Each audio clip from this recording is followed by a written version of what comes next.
crease the suit, will you? Well, since then, isn't that exciting, everybody? Since then,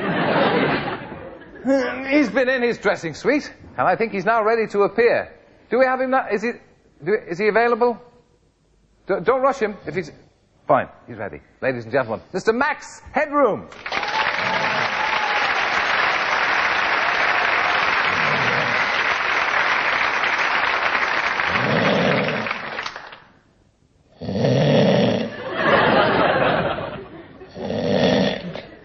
The unsolicited testimonial, eh? Thank you, Max. Solicited testimonial, big fella. Hi, Terry, old sport, we meet at last. Oh, you arrived here safely, Max. Well, I was lucky to arrive at all, big fella. Those guys with the car didn't know what they were doing. They took me to 3 TV repair shops before I got here. Yeah, you're keen on giving advice, Max. I often hear you give advice in your program. I hope you're not looking for any here, because, you know, it's a tough business there. Advice. You know, there's only one person I take advice from, Terry. And that's Vu. I mean, you've been doing interviews a long time. And I heard Vu were the one who talked King Canute out of his deck chair. Seriously. How do you get your audience going? You mean tonight? With considerable difficulty, sir. Now, Max, I started out as a disc jockey, so you can see what happened to me. Do you enjoy the videos that you play? Of course. Huh? But I know how you get along. You're Irish. And I'm sure a little bit of the Irish charm would work for me. Sliding down rainbows, laughing in pools of Gaelic charm. I've heard that's the way to get on. And you're not doing badly, big fella. Good show, popular, successful. I mean, I don't like using the word rival. But, you know, I think I've actually got one. I mean, we even started the same way, didn't we? Yes. Well, as I say, I started out as a disc jockey. But tell me this. The way you're turned out, I mean, I've often thought that it's pretty natty. It's a pretty natty suit that you're wearing there. Oh, thanks. I'm not just a DJ. I just wear them. My petite joke. Excuse me. But the videos that I introduce, well, they're great fillers. You see, they give my audience a little bit of a breathing space in between bouts of me. It's a fairly nasty stutter you have there, Max. Oh, stutter. That's a harsh word for my tiny little verbal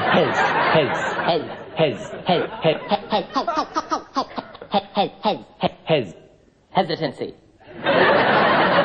But what's wrong with a little voice problem, Huh, big fella? It's the way to get on. Mrs. Thatcher's got that voice that's getting lower all the time. I think it's your batteries. My stutter's become part of my style. I love style, Terry. Clothes are very important, I find. Yes, I was just going to say, I mean, I did say earlier, you look pretty natty. I mean, you're a pretty well turned out guy, aren't you? Thanks, big You don't fella. mind my saying so. No, keep it going. Yeah. Well, I had this made especially for moi. And I wouldn't dream of wearing anything off the peg. Sounds as if you've pinched it from a washing line, doesn't it? No. I like to wear something that gives my show pizzazz. Zap. Razzmatazz. And lots of other words with Z's in them. You see, in my position, I've got an image to think of, big fella. Yes, of course. Well, big star like yourself, you're an arbiter of style. I mean, you would dictate.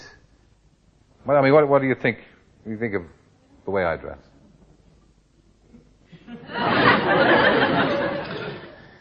Let's have a look at the jacket.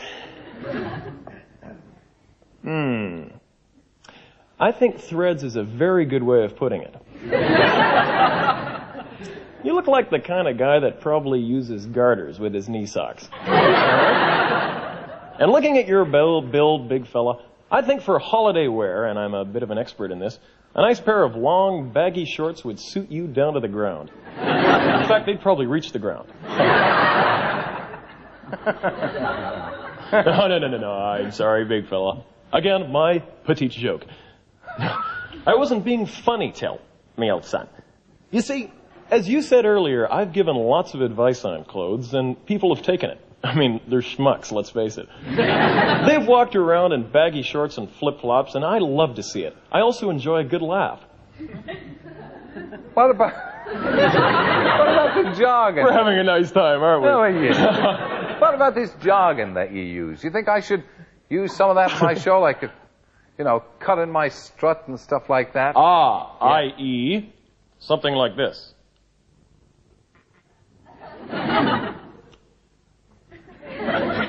Now let's see your strut, big fella. See if it needs any Cut.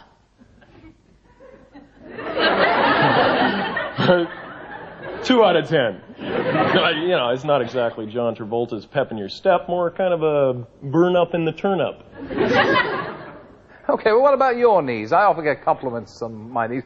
Frankly, there doesn't look as if there's an awful lot going on below the waistline with you.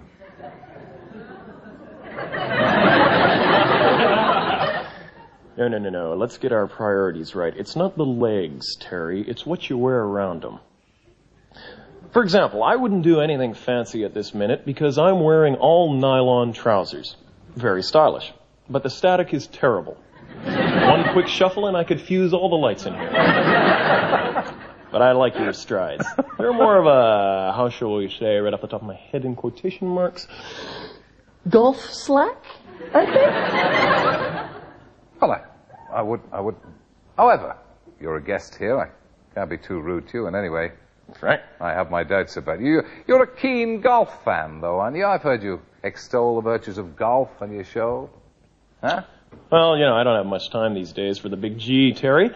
I'm so much in demand. And to play regularly and look the part, but with side bets and green fees, you gotta be top of the earnings league.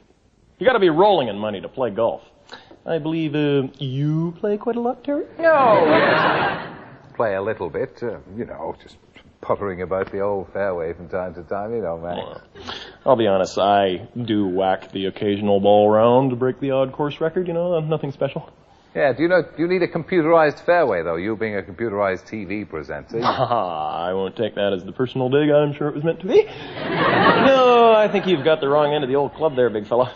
I mean, some people say my swing is so perfect it does look computerized, but no, I learnt my golf from watching the master. Seve Ballesteros. So you do actually bend the knee to some master, eh? Old Seve. Well, I've got a life-size poster on my wall. But I think I could help him with his game. And I only wish I had the time to. If it was in my hands, I would. But I haven't got any. Hands. Max, it's been a real joy to talk to you, and I think, to be honest, I've learned a little, perhaps a great deal from you. Thank you for taking the time out from a busy schedule to join us. Ladies and gentlemen, Max Headroom.